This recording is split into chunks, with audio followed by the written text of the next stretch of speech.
Guys, welcome back to the World Chess Championship video series where I walk you through the history of World Chess Championship matches.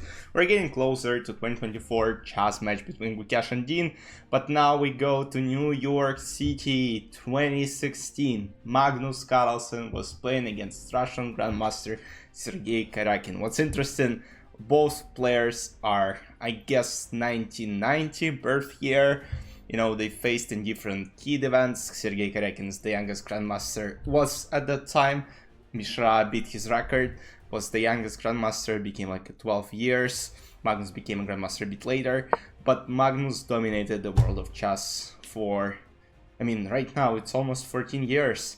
So let's see, it's game number 8. So in first 7 games, all draws, and it was most of the time it was calm. They had very exciting game 6 or 7. What I remember about this match, I was rooting for Karjakin.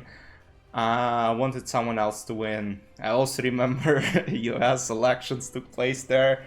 Donald Trump won, and in the first game of the match, what was funny about it is Carlsen played Trumpovsky.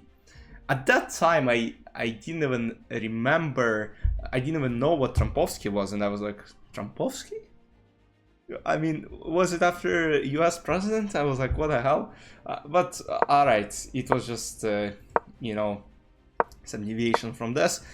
Alright, so, and we got another very interesting system. So, Trumpovsky in the first game of the match, and now Magnus is playing Kohle's system with white pieces. Again, not the main opening, not the line you would expect in this type of matches, But yeah, Magnus goes for it, and we get, this kind of boring setup where, alright, white are kind of watching towards black's king side. Knight bd2, bishop b7, but in reality, white don't really have any advantage here. So Magnus didn't really play for advantage here, so a5 to avoid any b4, rook d8, rook d1, rook c8, and we get kind of symmetrical position. Rook c1, knight f8, queen a1, knight g6, and now, things started getting interesting, because now Karjakin moved his knight to g6, his bishop is watching towards g2 pawn, and there are possibilities of knight h4, potential knight g4, and you never know who will attack here. So bishop f1, so Magnus goes back, tries to protect. Karjakin goes for knight g4, which is very logical. He wants to bring his queen to h4 and set up some tricks on king side.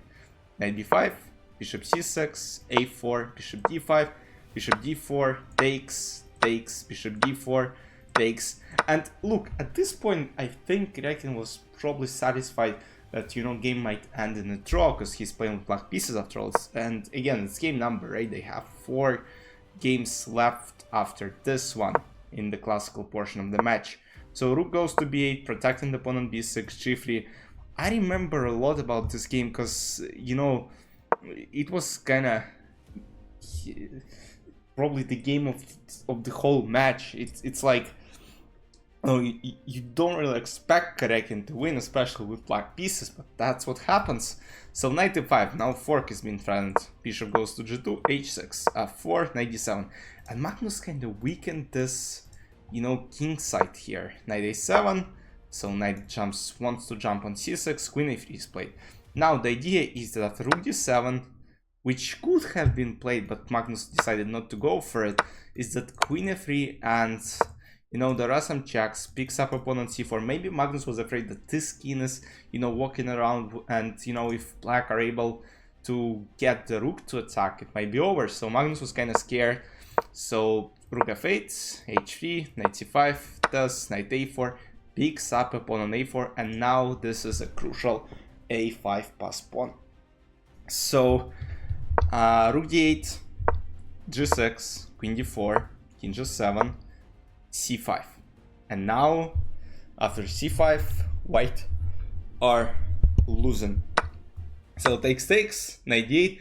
There are still some tricks that might happen. Knight goes to c5, avoiding any tricks with knight to6, queen d6, and now queen comes this way. This queen is pinned here, so both sides gotta be very careful. And Karjakin plays queen d3, and here you know, the advantage would have gone all other way, as basically knight e6 was played. So what computer suggests here is queen a4, basically, and after queen e7 there is queen d7, and queen are being traded, and black are winning the game. But after queen d3, you know, Karjakin had some time trouble at this point, and knight e6. And insane move, because now knight e6, queen d3, picks up a queen, and f takes e6, queen e7, king g8, queen f6. And as you can see here, e6, g6, like, how can possibly white be in trouble here? You know, these are just weaknesses, yeah, pass pawn, but that was an insane ending here. a4, e4, queen d7, queen g6, queen g7, this, queen f8, queen goes to c6, queen d8, f5. So it's an absolutely wild game. a3, so Karjakin just pushes this pawn, f takes e6, king g7, e7, queen e7, queen b6, now knight goes to d3, queen a5, this pawn is still protected, queen c5, try not trade, knight e5, and queen e6 was a blunder. So after queen b7, knight f7, queen a6, Magnus would have holded the game. After queen e6, he allows some chances for black, as his Karjakin plays h5. And after h4, it turns out white are in huge trouble after a move that Karjakin played in the game, which is a2, and Magnus has to resign. So what are other options Magnus had? He could have played queen a6, still holding this pawn on a file. So computer says queen b4. It's still not clear how, you know, Karjakin wins here, because alright, checks, but apparently what happens, king just goes forward, king d4, and eventually escapes the checks, and this pawn becomes a real power. But after h4, you know, not only, you know, weakening this g4, and now there are some checkmate ideas, and that's why a2 was played. So because the idea is that after queen a2, knight g4, this, queen g1, there are no more checks. Queen b2, there is king h7, I guess, or king g6. Oh, king h7 is actually at draw, because queen b7 now and checks, but king g6 instead. Now no more checks here, no more checks here, no more checks here, but queen h2 is a checkmate that being threatened. And after bishop f3 there is knight f2, and knight f2 is a threat, queen h2 is a threat, so can't protect from both checkmates, and that's how Karjakin took a lead in game 8. And guys, what happened was Carlsen didn't even stay in the press conference. He was so pissed. That was a scandal as well, because he didn't want to talk to anyone. He lost this game and just went out. And then there was game number 10, where Magnus was playing with white pieces again. Magnus was 5-4 down before this game, and of course he's gotta take only 3 games left at this point. Can you imagine how much pressure was put on Magnus? He was about to lose the World Chess Championship match. I mean, that was insane. You know, all the people were like, alright, great chance for Karjakin. He might win the match and become a new World Chess Champion. And look, Karjakin was very strong at that point, because, you know, the candidates tournament he won, I think it was in Moscow, or was it in Berlin? I don't really remember. The next one was in Moscow. So never mind, but, you know, he was in great shape at that point. So, and we get Berlin on the board, anti-Berlin, what we saw in the match Carlsen had done 2 years ago. So, and once again, you know, these Berlin structures in the World Chess Championship match, I mean, Kramnik beat Kasparov using Berlin, so, you know, it is still huge. So it's interesting to see the opening repertoire for the upcoming World Chess Championship match between Gukesh and Dean Loren, because I think, again, we won't see a lot of exciting chess there. Thus, bishop h4, bishop b7, d6. So what's interesting about this match, well, because I still remember this game, I think Karjakin could force a draw in this game. Knight c4, knight f4, queen f6. So quite good setup for Karjakin. He might develop his bishop somewhere to g4. You know, his queen is getting closer to the king side. g3, knight h3, knight e7. So, not sure where exactly it was. Knight e7, yeah. c6, knight g6. So, there was a forced draw somewhere here. So, alright. Yeah, it would have been later. Bishop e6, takes, knight d2, and here where Karjakin would run off, put a draw, or enter a better side for himself. So computer says knight f2. The idea is, of course, you don't want to do this, and if king g1 there is simple knight h3, and if king h1, again, you can just go for a draw. Or let's say if king g2 there is knight f4, takes, and if king h1, knight e2, of course, so gotta take. And then there is e takes f4, there is queen f4, and wide open king on king side. Rook is about to enter, second rook potentially can enter as well. So it's very good position for black pieces. So knight h3, king g2, that's what we analyzed. So here Karjakin could have gone for this repetition and, you know, go for a draw, but instead after knight d2 quickly played d5. Still, I mean, nothing bad about this move, queen h5, and once again knight f2 would have resulted in a good scenario for black pieces. So here queen f7, threatening knight f4. If king g1 there is queen f6, go back, and then basically let's say some rook e1, there is queen g5, trying to trade the pieces. If queen g5 there is knight h3, and knight goes to g5, and black don't risk anything at all. So knight g5, h4, knight goes to f3, and now we got to the following endgame where, alright, might end with any result. Magnus is a lot better, and we know that Magnus can squeeze everything out of opponent's soul, so it's very hard. And now Karjakin has double pawns. At some point d takes d5 is gonna happen and this pawn will be pressed, so gotta be very careful. Rook e1, knight f3, and now strikes in the center, plays d4, rook e3, and slowly, as you can see, whole on f6.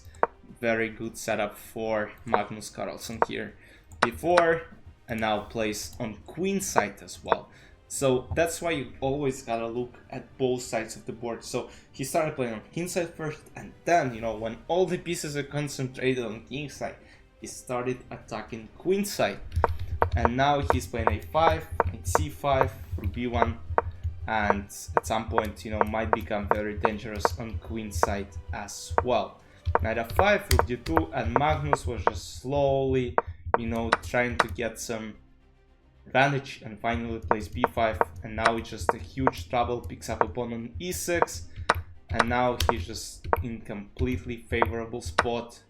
Pawn on d4 for black doesn't go anywhere, and Magnus found himself in a winning rook endgame. e6, rook d4, rook d5, huge weakness on h5, and of course, after king f6, Sergey Karjakin simply resigned, and Carlsen caught up to Karjakin. The score was tied 5-5 after 10 games on the match. And in the last two classical games, there were two draws, obviously. And in the last game, what was interesting, it was the shortest game of the match, and many people called it like Magnus' strategy, because he was playing with white. And the game finished in a draw, while Karjakin probably have spent a lot of time preparing for that final game because he was playing with black pieces. Magnus wasn't even spending time and was mentally preparing for the tiebreak, where he thought he might have advantage. And that's where, you know, many experts said that Karjakin probably spent too much energy on preparing for the last game. That's why he had a shaky tiebreak. And in the first two games of tiebreak, I think it was 25 plus 10 time control, finished in a draw, and this is the third game of this tiebreak. So we get Rai Lopez on the board, d6, castle, knight a5, bishop b6, knight d4, takes. I don't want to go through it very, quickly, but at the same time, it's like nothing much was happening here. Knight a4, f5, so Magnus took some space here, f4, emptying this f5 square for the knight to escape, queen 8, and now Magnus starts very, very interesting attack on king side. a4, knight f6, a5, striking on the queen side as well, so Magnus playing on both sides of the board. Takes, knight d3, kind of entering using every single piece here. Rook a3, and now strikes with beautiful e4. Yeah, e4 is the move which, might not come to mind at first glance, but yeah, very, very strong move. D takes e4, takes. Now queen walks to e5, and there are a bunch of troubles coming white's way. And at this point, Karjakin was shaken probably. h3, h6, king h2, queen d4, queen a1. So why not take on c4? There's just queen b4, pick up this knight on c4 as it is pinned. Bishop f1, rook a2, and slowly, troubles are coming. Rook c7, rook a1, and here, just simply resign. Because basically, I'm not sure what rook c7 was all about, because maybe knight g2 is still winning, and then, queen e2. He was probably trying to create some counterplay with this, maybe e5, queen e4, but unfortunately after rook a1 just picks up a bishop with check and wins the game. And the fourth game where Karjakin needs a win but plays with black pieces. So this game is absolutely famous. You probably have seen the final position from this game because it was mind-blowing. Alright, we got kinda this Marozzi bind structure, knight c3, queen d2, bishop e2, castle, b4 takes, knight d3, knight b4. So quite typical, approach to this. Bishop f1, queen f2, g3. So at this point, Magnus only needs a draw to secure another title for himself. Bishop h3, rook a8, knight c2, rook a6, knight b4, rook a5, knight c2, b6, rook d2, rook d1, takes, bishop f4, knight f4, takes, and now he has two knights versus two bishops. But this knight's got a lot of squares for entering takes, and now we get this knight versus this very bad bishop. But at some point d5 might happen, bishop c5. So gotta be still very careful. This picks up an exchange, queen a2, bishop e7, king g2, queen a6, h5, rook a3, rook d3. Karjakin was trying to create counterplay, he was kind of good, so here Magnus was just trying to go for repetition. Karjakin of course doesn't accept, he needs a win in this position, queen h4, rook c1, queen f4, this, king h1, queen f2. And this is where the thing started. Guys, what's happening here is black are threatening to checkmate on g2. Of course, some move like rook g1 makes sense because he don't allow this, but alright, there is a much more beautiful way to win this game, which Magnus Carlsen executed in a very precise way. So he plays rook c8. Now, if bishop f8, there is rook f8, king f8, rook f7, king e8, rook f8, king d7, queen f5, king c6, rook c8, king b7, king d7, king a6, rook a8, check. So after rook c8, Karjakin goes for king h7.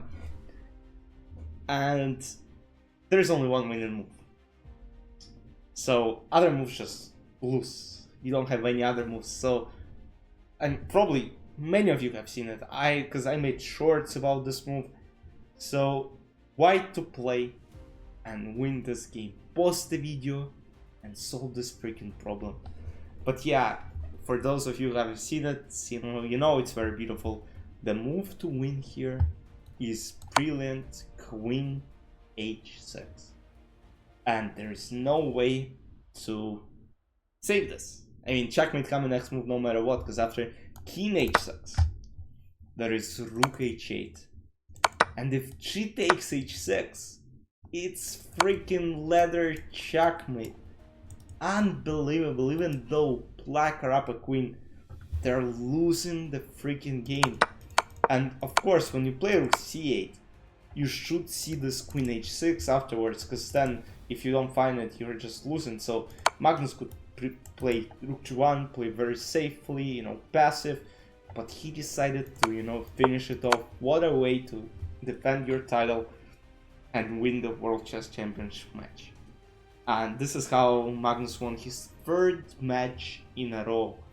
But 2 years later, he was playing against Fabiana Caruana, but that will be a story for the next video.